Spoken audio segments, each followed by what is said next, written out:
پڑھتے ہیں. دل تھامو, تھام لیے, سانس روکو اور دل تھامو. اس 12 ربیع الاول کو کیا ہوا؟ دلیل یہ حدیث پاک. وعن عائشہ رضی اللہ تعالی عنہا قالت رأيت رسول الله صلى الله عليه وسلم وهو بالموت وعنده قدح فيه ماء وهو يدخل يده في القدح ثم يمسح وجهه بالماء ثم يقول اللهم أعني على غمرات الموت او سکرات الموت. رواہ الترمذی فی کتاب الجنائز. حضرت امام ترمذی رحمہ اللہ اس حدیث پاک کو ایسے کتاب الجنائز کے اندر لائے ہیں. راویہ نبی کریم صلی اللہ علیہ وسلم کی محبوبہ بیوی, پیاری بیوی حضرت عائشہ ہے. وہ فرماتی ہیں رضی اللہ تعالیٰ عنہ کہ میں نے دیکھا کہ نبی کریم صلی اللہ علیہ وسلم کے اوپر موت طاری ہو رہی ہے. وہ بالموت, آپ کے اوپر موت طاری ہوئی ہے اور آپ کے بغل کے اندر پانی کا ایک پیالہ رکھا ہوا ہے. وعنده قدح فيه ماء, اس پیالے کے اندر پانی رکھا ہوا ہے. بار بار آپ اس پیالے کے اندر ہاتھ ڈالتے اور جب ہاتھ بھیگ جاتا تو اس بھیگے ہوئے ہاتھ کو اپنے چہرے کے اوپر بار بار پانی سے ملتے اور فرماتے اللہم اعنی علی غمرات الموت اور سکرات الموت. اے اللہ موت کی بے ہوشی سے, اے اللہ موت کی سختی سے میری مدد فرما.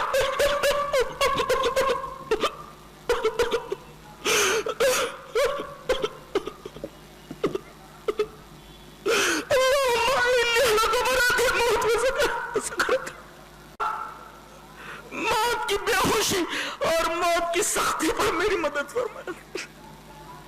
حضرت عائشہ کیفیت بیان فرماتی ہے. یہ تو روایت ہوئی ترمذی کی جسے حضرت عائشہ نے روایت کیا ہے. خود حضرت عائشہ کی کیفیت کیا تھی وہ ایک حدیث میں دیکھتے ہیں. حدیث اس طرح. وعن عائشہ رضی اللہ تعالی عنہ قالت مات النبی صلی اللہ علیہ وسلم وانه لبین حاقنتی وزاقنتی فلا اکرہ شدت الموت لأحد ابدا بعد النبی صلی اللہ علیہ وسلم. رواہ البخاری فی کتاب المغازی. حضرت امام بخاری رحمہ اللہ اس حدیث پاک کو ایسے کتاب المغازی کے اندر لائے. راویہ حضرت عائشہ فرماتے ہیں کہ نبی کریم صلی اللہ علیہ وسلم کی روح پرواز ہوئی, آپ کو موت آئی, موت طاری ہوئی اس حال میں کہ آپ کا سر مبارک میری تھوڑی اور میری ہنسلی کے درمیان ہے. میں اس طریقے سے آپ کے سر مبارک کو اپنی ہنسلی اور اپنی تھوڑی کے درمیان لیے ہوئے تھی اور میں نے موت کی وہ کیفیت دیکھی ہے اس دن. فلا اکرہ شدت الموت لأحد ابدا بعد نبی صلی اللہ علیہ وسلم. اس کے بعد کسی مرنے والے آدمی کی تکلیف کو دیکھتی ہوں تو مجھے ہلکا لگتا ہے, اس لیے کہ میں نے اپنے محبوب کے اوپر موت کی جو سختی دیکھی ہے اس کے بعد ہر مرنے والے آدمی کی تکلیف میرے اوپر ہلکی معلوم ہوتی ہے. یہ نبی کریم صلی اللہ علیہ وسلم کی کیفیت ہے. اس دن جس دن ہم خوشی مناتے ہیں, جس دن ہم طرح طرح کی حرکتیں کرتے ہیں, اس دن ہمارے نبی کی یہ حالت ہے. یہ تو نبی کی حالت ہے. اہل بیت کا نام لے کر ان کے نام پر طرح طرح کی بدعتیں کرنے والے, حضرت فاطمہ رضی اللہ تعالیٰ عنہ کا نام لے کر نہ جانے کیسی کیسی محبتوں کا دعویٰ کرنے والے. اس بیٹی کا کیا حال ہے, فاطمہ کا کیا حال ہے؟ آؤ وہ حدیث دیکھ لیتے ہیں جو حضرت انس سے مروی ہے. حدیث اس طرح. وعن انس رضی اللہ تعالی عنہ قال لما سقل النبي صلى الله عليه وسلم جعل يتغشاه فقالت فاطمة وكربابا فقال لها ليس على أبيك كرب بعد اليوم فلما مات قالت فلما مات قالت يا أبتاه أجاب ربا داه يا أبتاه من جنة الفردوس ماواه يا أبتاه إلى جبريل لنا فلما توفينا قالت فاطمة يا أنس أطابت أنفسكم أن تحسوا على رسول الله صلى الله عليه وسلم التراب.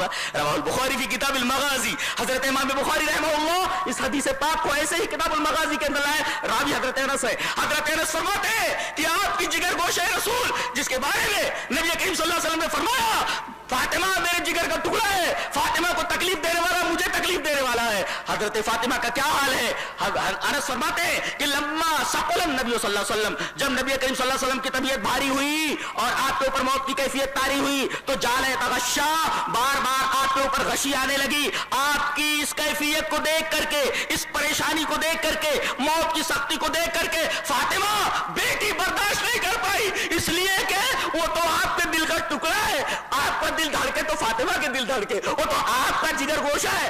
اپنے باپ کی پریشانی کو دیکھ کر کے فرمانے لگی واہ کر بابا, ہائے میرے باپ کی تکلیف، ہائے میرے باپ کی تکلیف، واہ کر بابا، ہائے میرے باپ کی تکلیف۔ نبی کریم صلی اللہ علیہ وسلم نے بچی کو اتنا پریشان دیکھا، کہا کہ میری بچی مت رو، لیس علی ابیک کرب بعد الیوم، آج اس موت کے بعد تیرے باپ کے اوپر کوئی بھی کرب، کوئی بھی تکلیف آنے والی نہیں۔ بخاری کی روایت ہے، یہ بخاری کی روایت ہے۔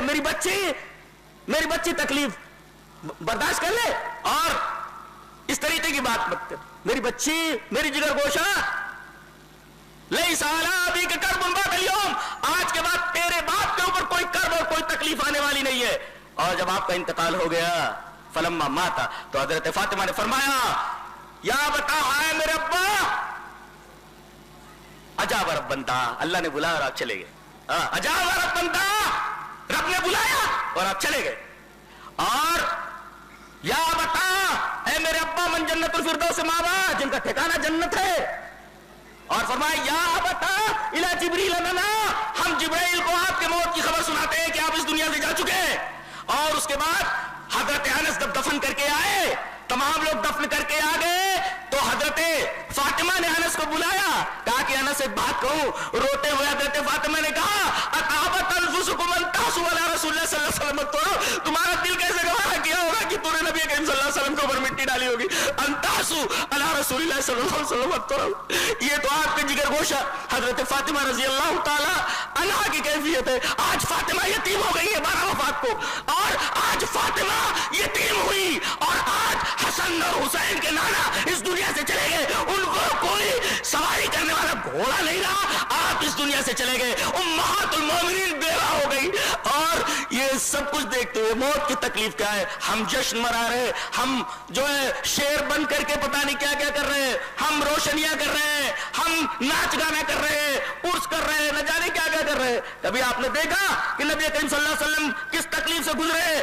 آپ نے دیکھا کہ اس دن حضرت فاطمہ رضی اللہ تعالیٰ عنہ کو کیا تکلیف ہوئی ہے، آپ کی بیوی حضرت عائشہ کو کیا تکلیف ہوئی ہے، تمام صحابیات اور اسی طریقے سے تمام امہات المومنین کس اذیت سے گزری ہے، کس تکلیف سے گزری ہے، آپ کو معلوم ہے۔ یہ تو عالم تھا آپ کا، اور یہ تو عالم تھا آپ کی بیٹی کا، اور ماں کو روتے ہوئے دیکھ کر کے حضرت حسن اور حسین کی کیا حالت ہوئی ہوگی۔ محبت کرنے والے اہل بیت سے ذرا اپنے غریبان میں جا کر کے دیکھیں، سچی محبت کرنے والا اگر کوئی ہے اہل بیت سے اور صحابہ سے، صرف اہل حدیث الحمدللہ، اور وہ سچی اتباع کرنے والے ہیں نبی کریم صلی اللہ علیہ وسلم کی اور آپ کے صحابہ کی، اور اہل بیت سے سب سے زیادہ محبت کرنے والے۔ طرح طرح کے جو الزام لگائے جاتے ہیں، یہ الزام خود ان کے گھر کے ہیں، ہم اس کو نہیں مانتے، ہم اس کو نہیں مانتے۔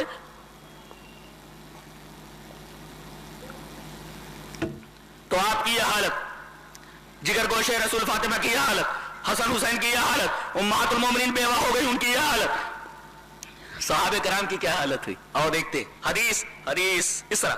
وعن ابی سلمہ ابن عبد الرحمن اخبرنی ابن عباس رضی اللہ تعالی عنہما ان ابا بکر خرج وعمر رضی اللہ تعالی عنہ يكلم الناس فقال اجلس يا عمر فابى عمر ان يجلس فقال اجلس يا عمر فابى عمر ان يجلس فتشهد ابو بكر فقال فتشهد ابو بكر فمال الناس اليه وتركوا عمر فقال ابو بكر اما بعد فمن كان منكم يعبد محمدا فان محمدا قد مات ومن كان منكم يعبد الله فان الله حي لا يموت فقال الله تعالى وما محمد الا رسول قد خلت من قبله الرسل والله قال فوالله لكان الناس لم يعلموا ان الله تعالى انزل هذه الايه الا حين تلاها ابو بكر فتلقاها منه الناس كلهم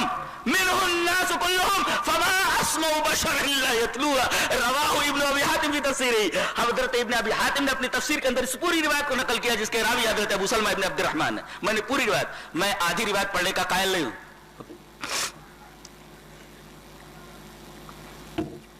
مجھے پوری روایت بھی یاد ہو، اور اگر معلوم نہ ہو یہ کہاں ہے تو میں حدیث بیان نہیں کرتا، مجھے معلوم ہونا چاہیے یہ کس کتاب میں ہے اور کس چیپٹر میں اور کس باب کے اندر ہے۔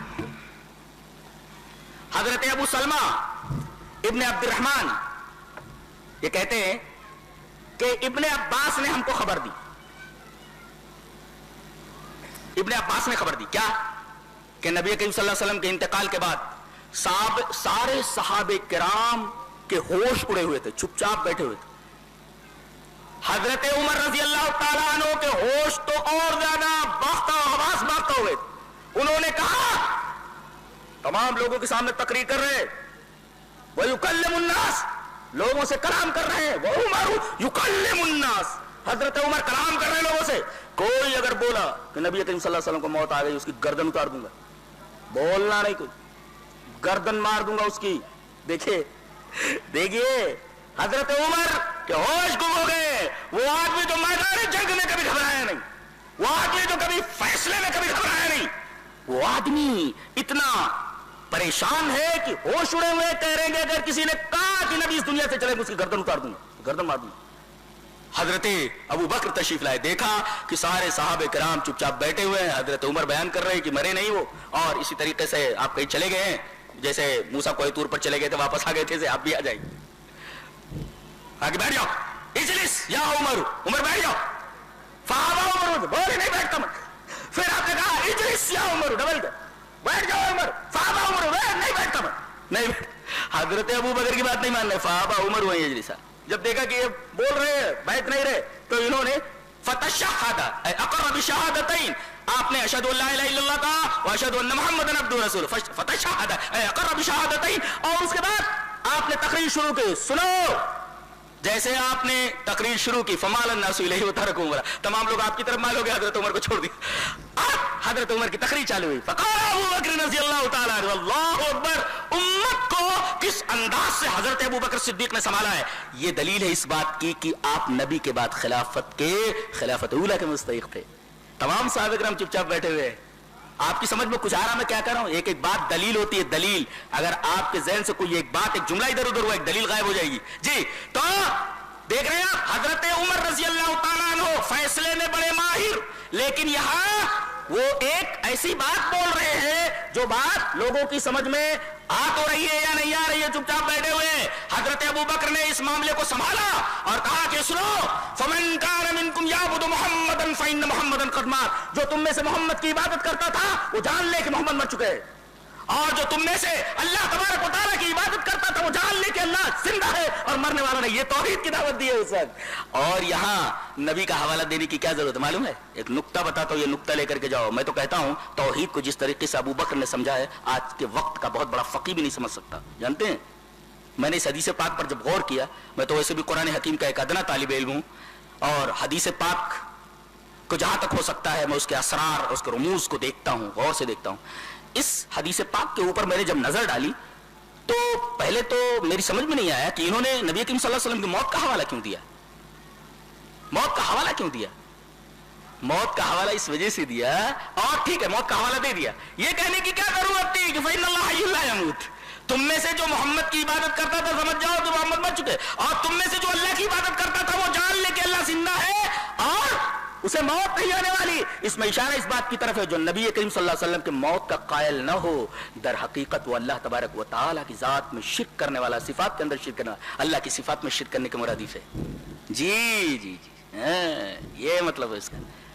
اس لیے کہ اللہ کو موت نہیں آنے والی, پھر نبی کو اگر موت نہیں آئے گی تو اللہ تبارک و تعالیٰ کی صفت میں, صفت حی میں شریک ہو گئے نبی کریم صلی اللہ علیہ وسلم. یہ تو شرک ہے, یہ شرک فی صفات ہے, اور اس شرک فی صفات کو دیدے ابو بکری نے پہچانا ہے. اللہ, میں تو حیران رہ گیا. استدلال سمجھ میں آیا؟ ہاں, یہ استدلال کی باریکی اور گہرائی ہے. نے فرمایا فمن کان منکم یعبد محمدا فإن محمدا قد مات ومن کان منکم یعبد اللہ فإن اللہ حی لا یموت. نبی مر چکے, اللہ زندہ ہے. اس کا مطلب اگر کوئی عقیدہ رکھتا ہے کہ نبی مرے نہیں ہے تو اللہ کی صفت حی میں شرک کرتا ہے, یہ شرک فی صفات ہے. ظاہر ہے کہ شرک ہے بہت بڑا, لہذا عقیدہ یہ ہونا چاہیے کہ نبی کو صلی اللہ علیہ وسلم اس دنیا سے جا چکے, یہ مطلب ہے. اور اس کے بعد آپ نے آیت پڑھی وما محمد اللہ رسول قد خلت من قبل الرسل, نبی کریم صلی اللہ علیہ وسلم ایک رسول ہی تو ہے, اور جیسے پہلے نبی تھے وہ گزر گئے, آپ بھی اس دنیا سے چلے گئے. کہتے ہیں کہ جب یہ آیت حضرت ابو بکر نے تلاوت فرمائی تو واللہ لکان الناس لم يعلموا ان اللہ انزل هذه الآیہ, لوگ یہ سمجھے کہ آیت ابھی نازل ہو رہی ہے جس وقت ابو بکر نے اس کو تلاوت کیا ہے, تو اس آیت کو ہر آدمی ان سے لے رہا ہے اور وہی پڑھ رہا ہے. فما اسمع بشر الا يتلوها, میں جس کو دیکھ رہا ہوں وہی آیت پڑھ رہا ہے. او محمد اللہ رسول قد خلت من قبل الرسل, وما محمد اللہ رسول قد خلت من قبل الرسل, وما محمد اللہ رسول قد خلت من قبل الرسل, فما اسمع بشر الا يتلوها. جس بھی آدمی کو دیکھو یہی آیت تلاوت کر رہا ہے اسے لگ رہا ہے کہ یہ آیت ابھی نازل ہوئی ہے. اللہ اکبر. حضرت ابو بکر صدیق رضی اللہ تعالیٰ نے اس اہم معاملے کو, اس پیچیدہ معاملے کو کس طرح سنبھالا ہے, در حقیقت آپ کو خلافت اولیٰ کا مستحق بناتی ہے. ضرور خلافت اولیٰ کے مستحق تھے اور آپ کو صحیح خلافت دی گئی. دیکھیے تمام صحابہ کے حواس گم، تمام صحابہ کرام پریشان ہیں،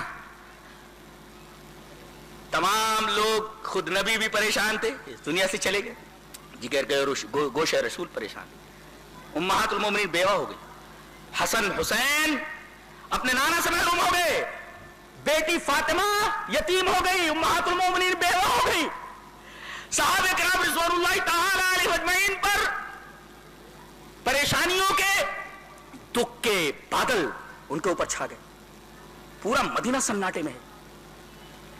حضرت ام ایمن رو رہی ہیں، آپ کی ماں، آپ کی ماں، کون ماں؟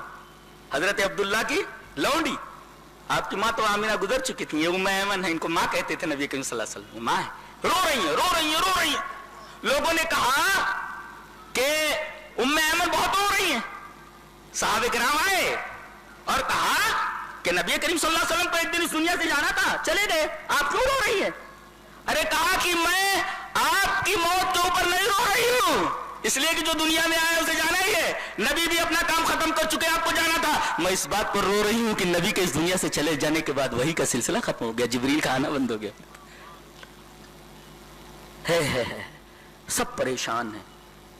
اب اس آئینے میں اپنے آپ کو دیکھیے، آپ کہاں ہو، آپ کہاں ہیں، اپنے آپ کو دیکھیے۔ یہ جو اچھل کود جاری ہے اور جو جشن کے نام پر سب کچھ ہو رہا ہے، اللہ کے بندو اگر دل میں ذرہ برابر ایمان ہے تو ذرا سوچو اپنے گریبان میں منہ ڈال کر کے، سوچنے کا دن کیا کیا ہوا۔ باتیں تو سب کرتے ہیں، بات وہ مانی جاتی ہے دو دلیل سے ثابت، شریعت میں دلیل چلتی ہے، باتیں نہیں چلتی، جو چیز دلیل سے ثابت ہو، اور دلیل صرف قرآن اور سنت۔ اسی وجہ سے میں نے خطبہ مسنونہ کے بعد جو آیت کریمہ تلاوت کی، اس کا مطلب یہی ہے، یا ایھا الذین آمنوا لا تقدموا بین یدی اللہ ورسولہ واتقوا اللہ، اے ایمان والو نبی کے آگے آگے مت چلو۔ اب اگر آپ نبی کے آگے آگے چلیں گے تو نبی کو تو آپ نے پیچھے کر دیا، یہ تو نبی کی توہین ہے، تو نبی نے ہم کو دو ہی دے دی، ہم اس کو